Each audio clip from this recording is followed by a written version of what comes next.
Good evening, everybody. Welcome to Talk Tuesday. Sorry I am late. I got stuck caffeine, so um, cold, still trying to warm up. Um, we have 3 baby calves on the ground, thanks to some smart ingenuity. I kind of, hold on, let me fix the light. I know, every time, right? So hopefully I'll be able to see it. So let's talk about the 2 missing kids, or the 2 kids that went abducted. One was from, hold on, let me go to Noah's because I believe I have Noah listed first. Noah Trout, and I believe it was out of West Virginia or Virginia.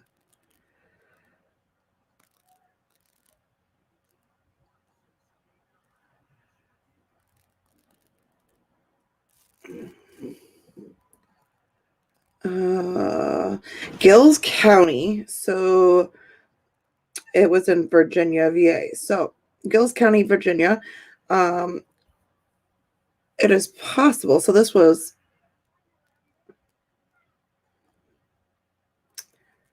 boyfriend and woman arrested on the abduction of Gills County boy. So Noah Gabriel Trout was abducted on May 2nd, 2021 at around noon out of the church that he was at, like out of the church nursery. Faced charges in 2 Virginia counties. So they're looking at 2 counties. But let's see, there was an update 5 hours ago. It says Gills County, Virginia.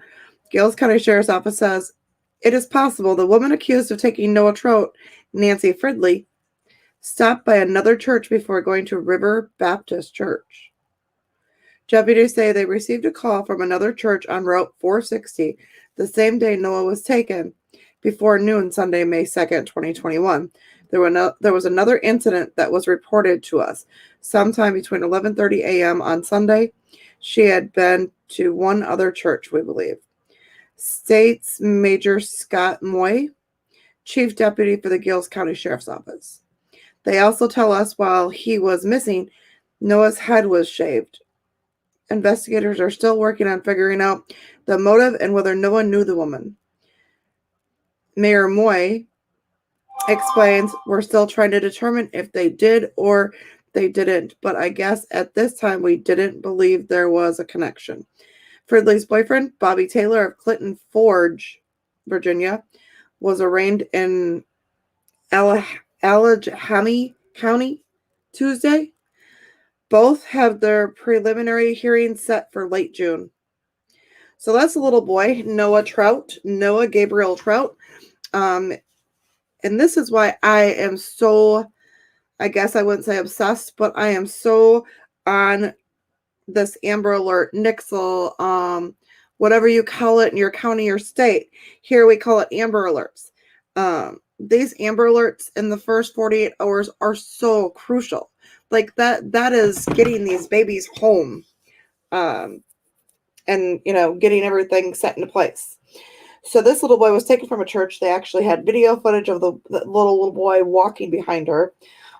They tried to change his identity. Sorry, my hair just got thrown up in a bun when I went in to go calf. So he was found within the 48 hours alive, which is a good thing. So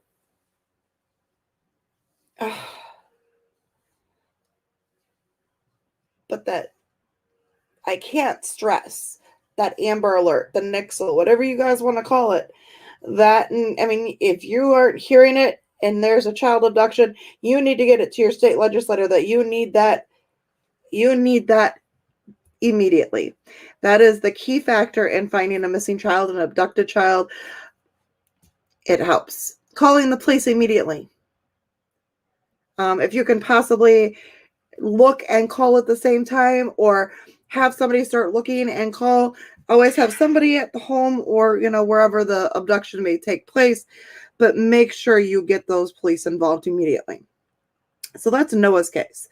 The next case we're going to go to, and I actually have video footage, but we're going to read a little bit about that. So I actually had shared it with a group today because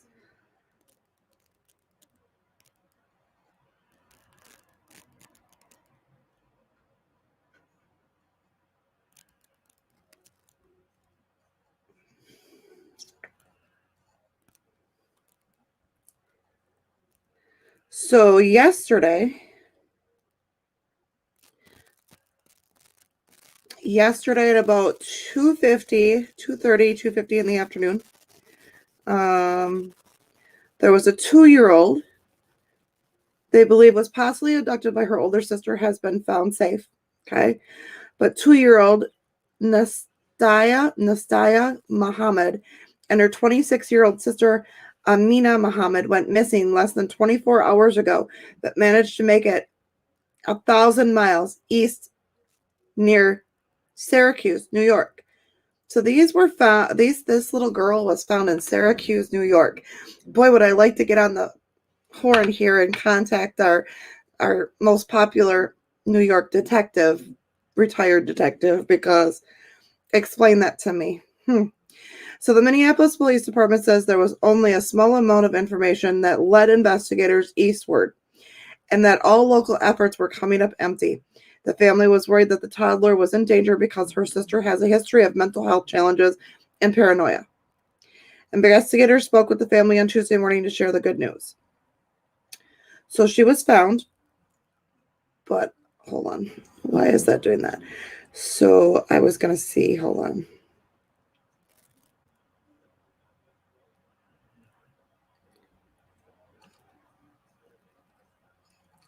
So let's go to this.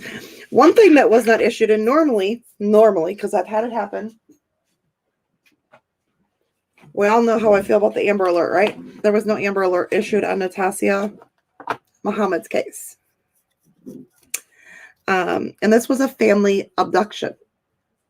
I don't care if you're family, blood, non-blood, water.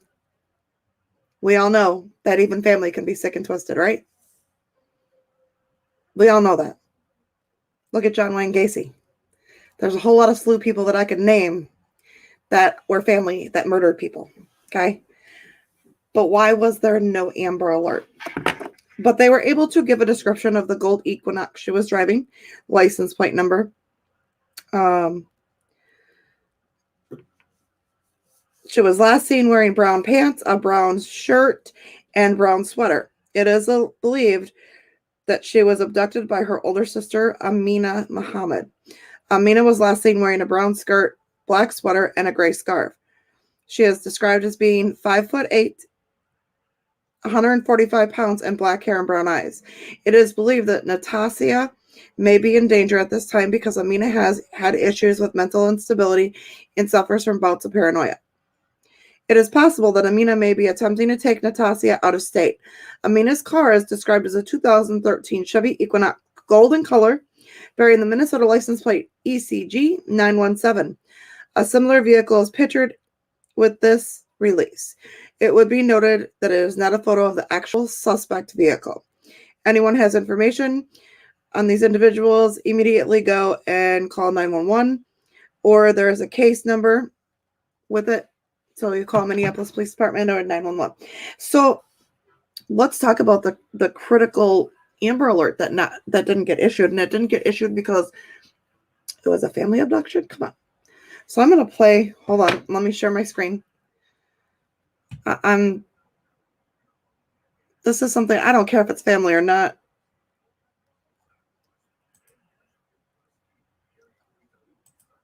Oh, no. I'm going to do this one. I don't care if it's family or not. There should have been an Amber Alert. Yes, we want audio.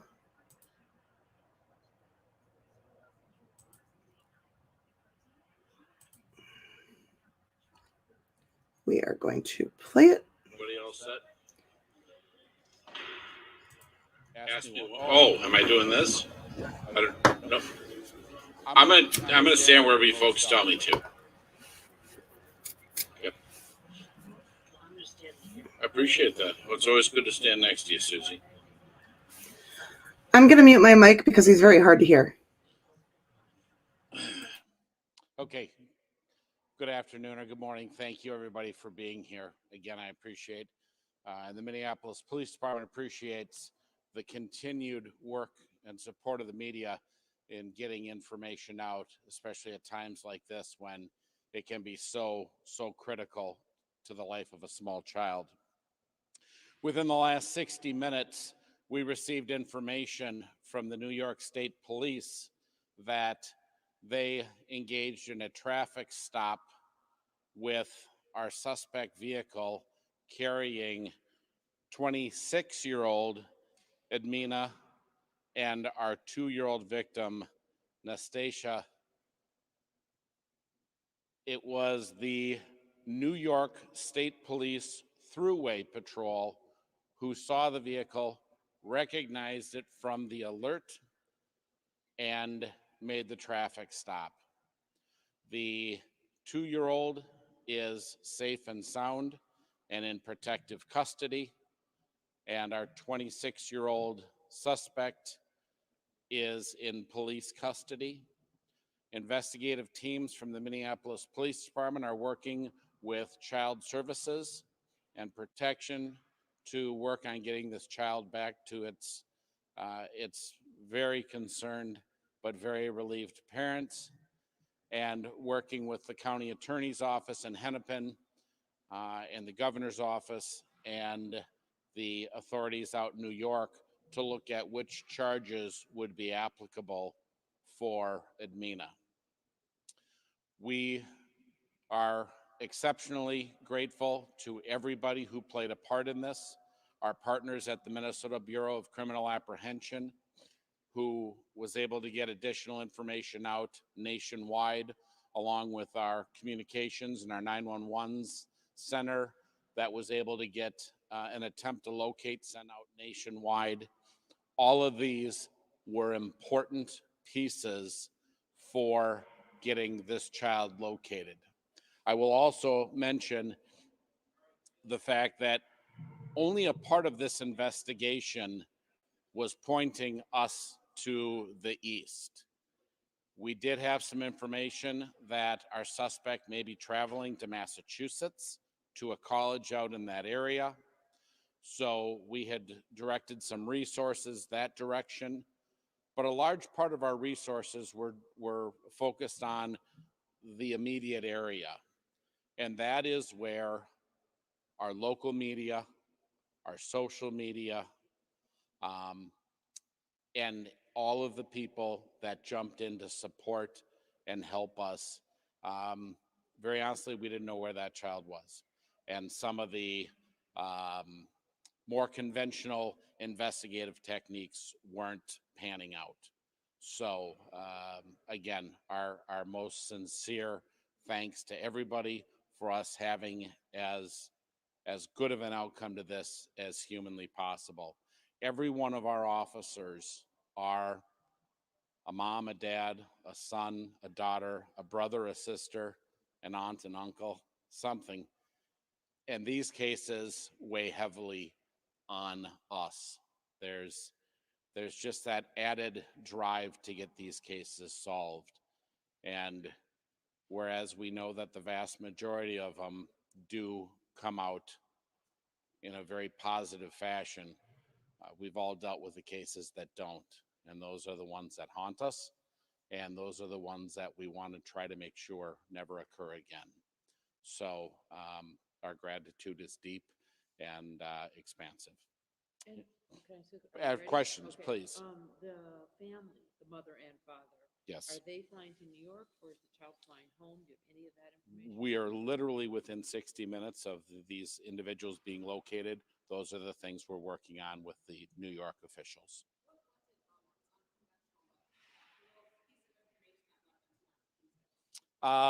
We had some information about a college and about a lecture she wanted to attend. And so we were working off of that piece of knowledge that she may be going out there to attend this event. This is off of speaking with some of the individuals that were able to provide us with information. I mentioned yesterday, I believe it was at 2:50 p.m. was the last time that they were seen.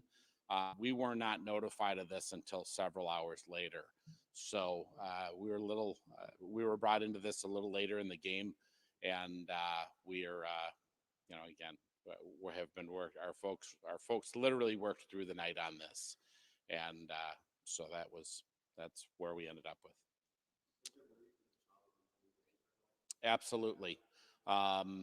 As we had stated, our originally stated to be 27. When you look at the date of birth, person's just about to be 27. So you may have seen some conflicting numbers of 26 and 27. Or the sister is 26, about to be 27, and she has had some challenges with mental instability and bouts of paranoia.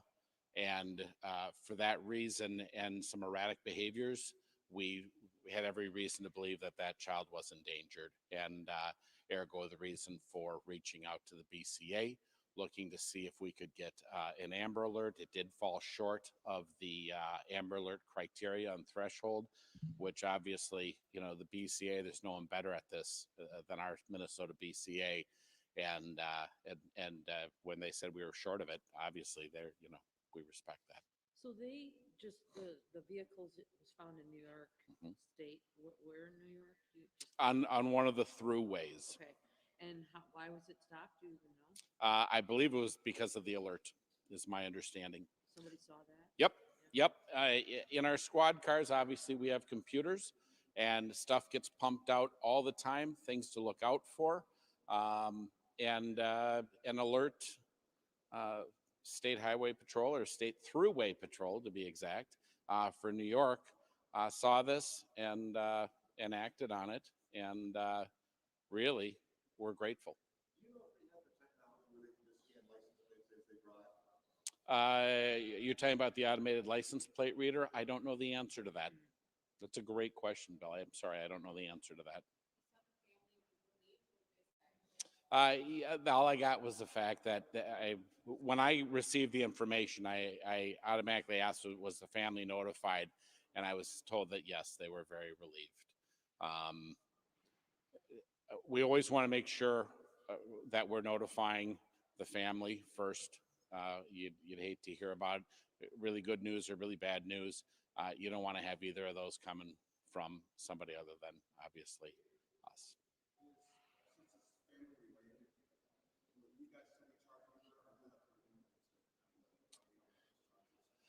In the case of a felony, it's up to the county attorney's office, and it's not up to the family. It's up to the county attorney's office. And that I know that our folks are working with the county attorney's office to determine what charges, if any, they would be comfortable pursuing. So our job is to do the reports, present them to the county attorney, and the county attorney will review them and make that determination.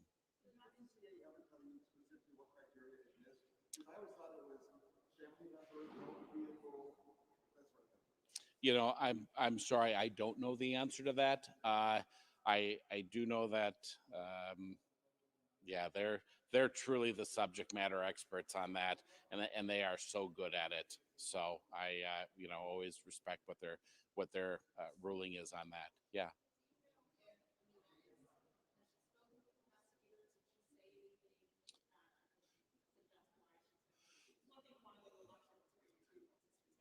That is a whole different realm. I don't know if they've had the opportunity to question her. They very well may not, since in fact it's our case. They may not. We ran into issues with that not long ago when we had somebody arrested in another state on one of our cases, and they were actually Mirandized by that police department. And so, you know, there's a lot of intricacies with this, and so I don't know what the status is of their investigation, because obviously they could have charges as well. And so as I said, our teams are working with their teams to really nail down what would be most appropriate to charge. And let's face it, we've been very clear of the fact that there are some mental health issues. If this is something where this isn't going to be a criminal issue, we have, you know, we'll be able to get the child back safe and sound. There may be something where the county attorney says, you know what, this is a mental health issue. This isn't going to be criminal. And obviously we would respect that as well. We're just incredibly grateful that everyone is safe. And the child, the sister is in custody in New York. Absolutely. Yep. The sister is in police custody. The child is in protective custody. No, I'm sorry. I wish I knew that. Like to be there for that. So,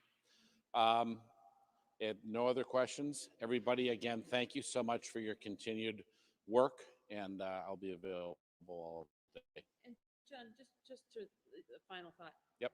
To see it work like this, I mean, I know it wasn't Amber, but it was Yep. a national alert, and It's kind of amazing to see how it can come together. Oh yeah, well we just had the other not that long ago we had that individual arrested for the homicide in Ohio. This is law enforcement working together nationwide, and Commissioner Harrington was very clear when he said, "You can leave the borders of Minnesota, but we'll find you."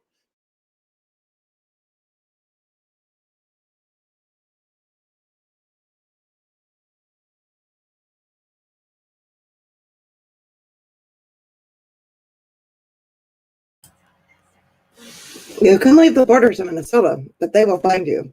That is facts. So one thing I wanted to address, there was no Amber Alert because there was an intimate danger. Okay, let's talk about that. Intimate danger, bodily harm, death by the kidnapper. But this was a family member. So the sister was described as having mental health issues and paranoia, right? She drove from Minnesota to Syracuse, New York with this child. That's a long drive. Obviously, there's some mental health issues. So, I mean, the little girl obviously was in danger. You don't know what somebody with paranoid schizophrenia is like. You don't know what somebody with a mental illness is like. It just bothers me that there wasn't an Amber Alert. I'm glad that it all ended well. It could have ended badly. In both cases. I mean, with Noah Trout, they changed his appearance. They shaved his head. With this little girl, we're talking from Minnesota to New York. So hold on a second. Let me pull up my maps so that you guys kind of get where's my maps? Maps. Did I move my maps? Is it in the front?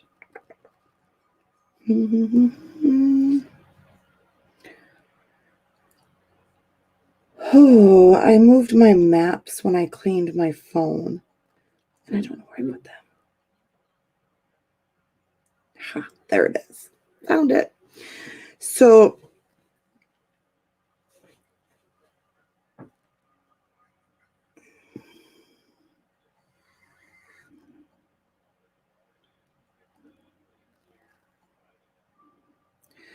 we're going to go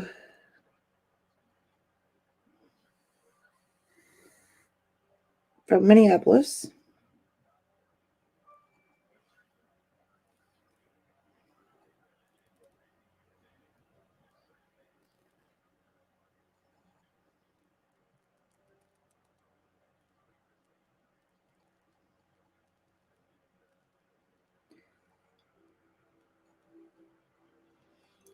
To Syracuse, New York.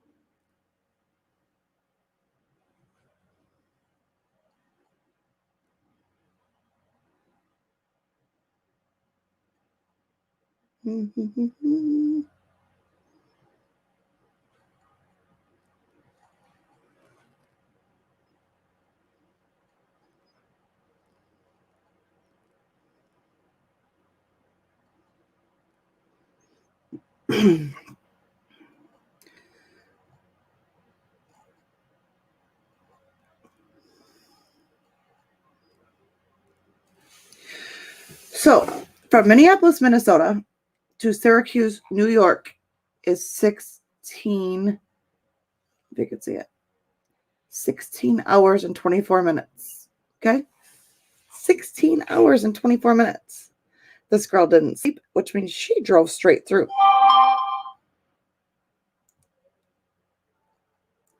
And they have tolls, so that's how she got caught.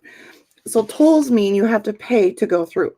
So it's a good thing they still have those. But look at that. So from Minneapolis to Syracuse, it is 16 hours and 24 minutes. So we're going to go back and clear that out of my phone.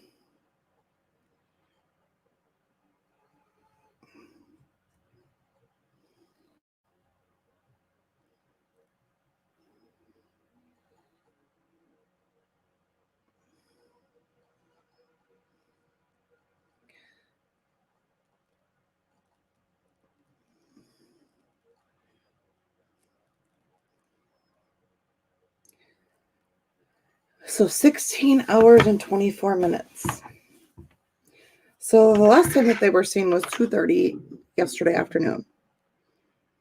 So let's do that. So that's kind of scary. Like 16 hours and 24 minutes. And we all know the most critical, the most crucial time for a child abduction, a child missing, is the first 24 and the first 48. After that, you start to lose hope of that child being alive, to be honest. And look, I've already told y'all I'm not going to sugarcoat stuff over here. And I'm not going to sugarcoat it, but that's exactly what it is. The first 24 hours to the first 48 hours are the most crucial in a child abduction. Child missing, anything after that first 48, you start to lose hope. Because it just, I mean, both cases. So, fingers crossed. This is why we do have certain systems in place. Like in the case that he was talking about, the other case is the one, Bernard Carter, who murdered Kiana Footy. He left the state of Minnesota and I drove to go murder his other baby mama. Okay. You can run, you can leave the state of Minnesota, but they're going to find you. I'm just glad that other states are willing to work with us and to put the footwork in. All it took was one police officer to see that car that Natassia Mohamed was in with Amina, and boom, they got her. Noah, they had video footage. They had a description of the van. Boom, he's home. So we need to look at other states, what's missing, what's in place. I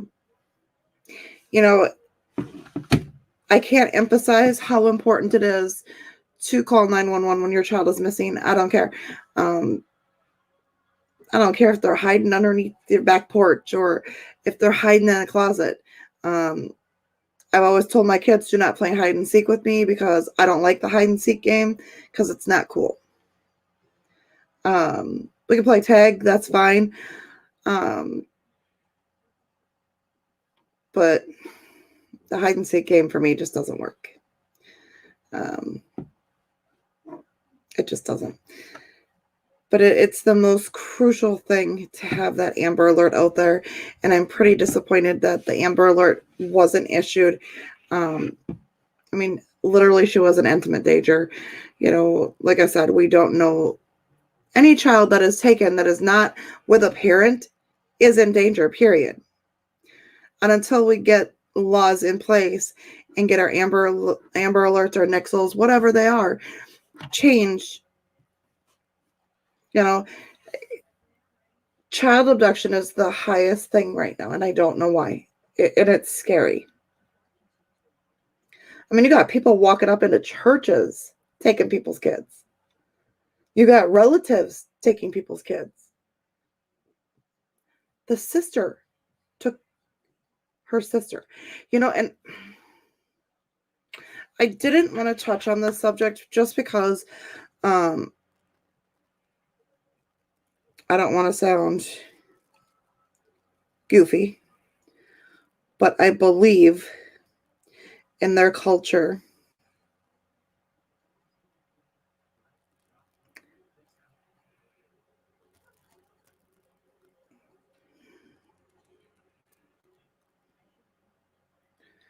I did see an article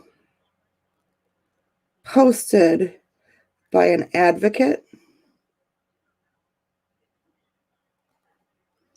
Somebody also thinks that it may have been her own. I mean, there's been stuff said on a post for Minneapolis. People are thinking that it might be her child because she's almost 27 and this child is 2 years old, which is a huge possibility.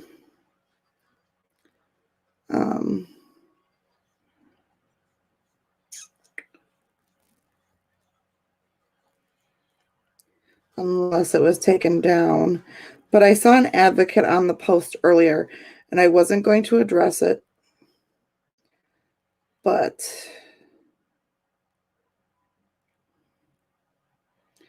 and now what I'm looking for, I was going to pull it up, but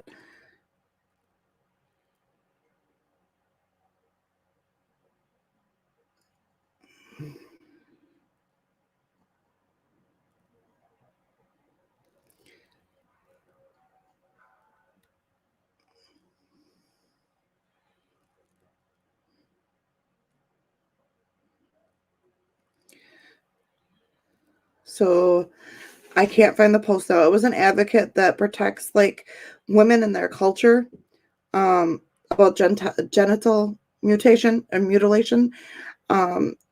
So I was going to but she's an advocate out of the cities and she was talking about it. So I mean, there could be numerous reasons that she took this child. And you know how rumors start flying, right? Because we have that in every case. So there's a lot of people speculating, though, that this age gap. This child is 2. This woman is almost 27. She's 26. But this possibly could be her child. And their culture, their culture believes in the genital mutation of females. Somebody must have, one of the admins from that group must have removed.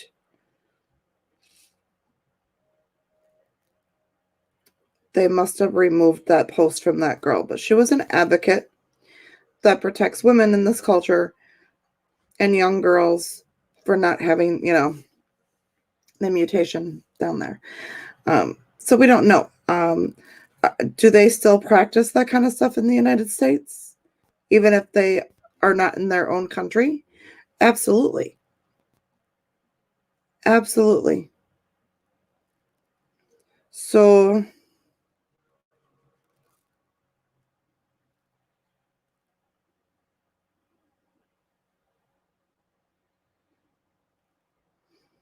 I mean, why would she just randomly take her 2-year-old sister? And that's a huge age gap. I kind of agree with that. But I'm not going to go off of speculation. I guess we'll find out because I'm sure there's more to this case. But we will find out. But that's one of the things that was commented on there about the genital mutation, the possibility that Amina may really be the mother of this said child. The age gap is huge, but also in their culture, they marry very young. So we don't know how old mom was when she got married. I mean, like, I'll give you an example. I had my first kid. I got pregnant at 15, had my first kid at 16. So my son and my daughter are going to be 31 and 30, my older kids. My oldest daughter would be 31 this year in July. My oldest son is going to be 30 in June. So I'm 47. And I have a 31-year-old, a 30-year-old, a 29-year-old. I'd have a set of twins that would be 27. My daughter will be 26. My son will be 25. I have a 23-year-old, an almost 21-year-old, a 14-year-old, and an 11-year-old. So age gaps are possible. I'm not sure what culture, diversity is. But I guess, we don't know the family dynamics either, but it is strange for a family abduction like this. Like the sister took the little sister. I mean, come on. It makes you start questioning things. Like there was also a rumor started in the Noah Trout that he was adopted and these might be his biological parents. Rumorville hurts cases a lot. Thankfully, these kids were found, but I am very interested in both cases on the truths. I mean, this woman went to the wrong church first and I don't know if she tried to take anybody, but it set red flags up. They actually had a police call on that one. And then she went to another church and took Noah. So then now we got the Amina case. And this is 2 children in 2 different states within a 24-hour period that went missing. Walk right into a church and take a kid. Take your sibling because you don't like your parents. I don't know. This world is getting stranger by the day, but thank God we have a lot of good police in certain states that are really working these cases immediately and not dropping the ball. That was my point of bringing you the Tuesday night talk with this. I was going to drop the link, but nobody's really in here watching. So I think this is something we really need to dive into and dig into on what is going on, like worldwide. Is it that just the East Coast and the Easters are, just that much of a connected bond with our police forces that the West Coast isn't connected, and we're not getting that media attention and that police coverage right away for when children go missing or adults go missing? Or is there a better bonded connection? But 16 hours and 24 minutes from Minnesota to New York. That's a straight through, which also put them both in danger because you get road sleepy. Let's not lie about that. I get on the scooter and drive up the hill to go to the calf barn, and I'm half asleep in the morning, even with the fresh air hitting me. So I couldn't imagine driving 16 hours, 24 minutes straight through without having somebody switch drivers or resting. That even truck drivers aren't allowed to do that. They have to pull over and sleep. All right, guys, I'm going to get off here. Thank you for joining me for Talk Tuesday. If you have any questions, drop them in the comment. We're going to keep following these 2 cases to find out what the consequences for their actions are going to be. And we're also I'm going to find the article on Renard Carter, the man that killed Kiana Footy, her 2-year-old daughter Maya, and her unborn child. And that happened in Rochester, Minnesota, in Olmsted County. He left Olmsted County and went to another state. We'll discuss this. We might have a Whip It Up Wednesday, or just because I want to get it out there, because he pled not guilty. He pled not guilty to killing his unborn child, the mother of his unborn child, and her daughter. So he murdered 3 people. But I want to get it out there. I want to get as much media coverage on it as possible because this man is not going to walk. I also want to let everybody know, yes, it has been Derek Chauvin's attorney filed for a motion, I believe, for a retrial is what they're going after.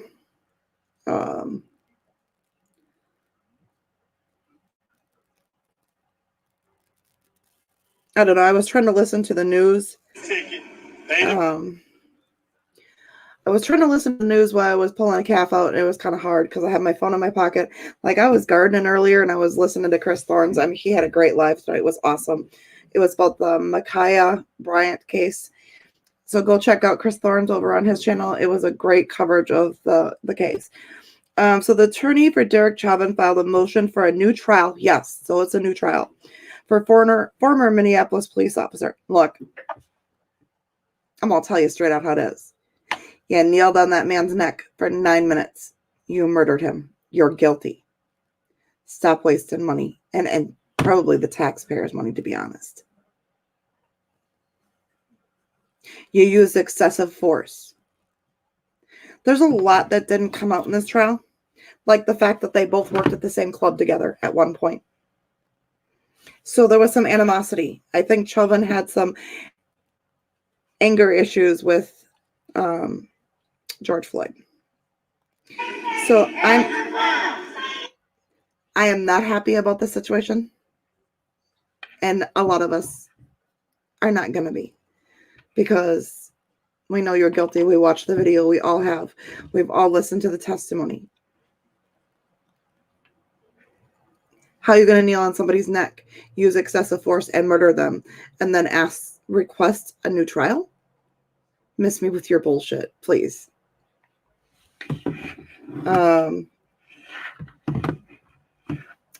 So that's all for Talk Tuesday. Let's keep an eye on these cases and figure out where they go.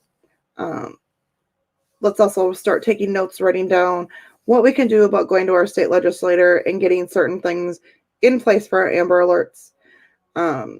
Because definitely Natassia Mohamed's, her abduction actually should have gotten an Amber Alert.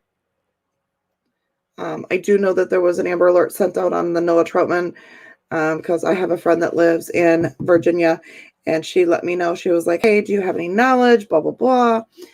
I said, no. I also want to apologize to somebody who messaged me earlier and asked me if I had any new information on the other case that I no longer cover. I do not, but I didn't realize that my cousin had sent me a message from California, and there's some things that I definitely need to get a hold of somebody about. It just kind of, I don't know, like red flags, like, okay.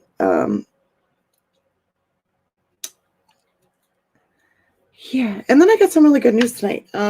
My son's actually going to be in California.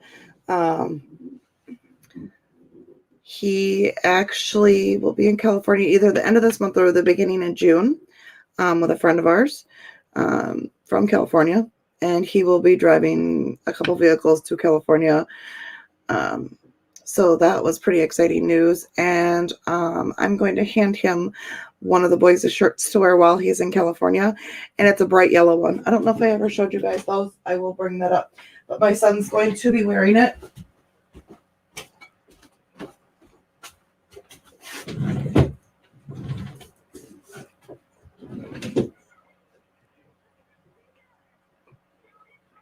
Now I know I put it in here.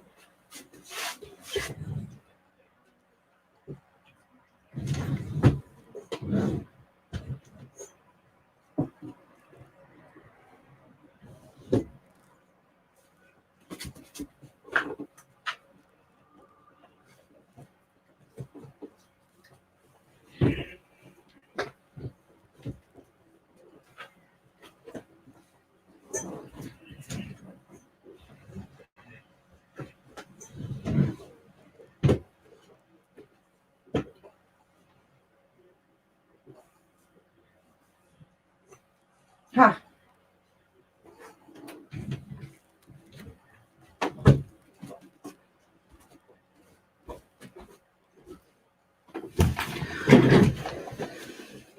So my son, I have two of these. I have two purple ones, two yellow ones, and two gray ones. I had 5 yellow ones, 5 purple ones, and 5 gray ones. I had them all made when the reward was at this amount.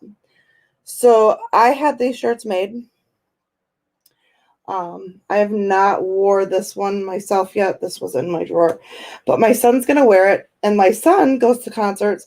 And my son came up with a really, really good idea about wearing it to concerts when he goes to concerts. Also, when he is driving for the company that he works for, and he's going to be in California. So as he's going on the road, he's going to be wearing the shirt. So that was pretty awesome. I'm going to set this up here so that I remember to give it to him in the morning.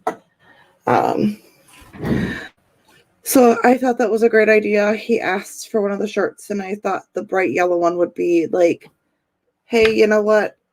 My son likes to stand out. He'll dye his hair a bazillion different colors. So I like the bright yellow one because it really, and I've talked about this with the coloring, it really pops the boys' pictures. And it's a color that people are going to notice. So I wanted to do that. I actually did that I actually sent a couple people the shirts. So yeah. So that's what's going on. But I wanted to share the good news that my son will be leaving probably the end of this month, beginning of June, for a road trip, basically. But he will be driving vehicles from Minnesota down to California. And on their way through, they're going to be going, I want to say Vegas, Nevada, well, Las Vegas, Nevada, Texas, Arizona, and California. And basically, it's like a semi-hauler, and it has cars that people have purchased from different like dealerships and stuff. So my son delivers those vehicles. So he will be wearing one of the shirts. I should make up a few more in a few different bright colors just to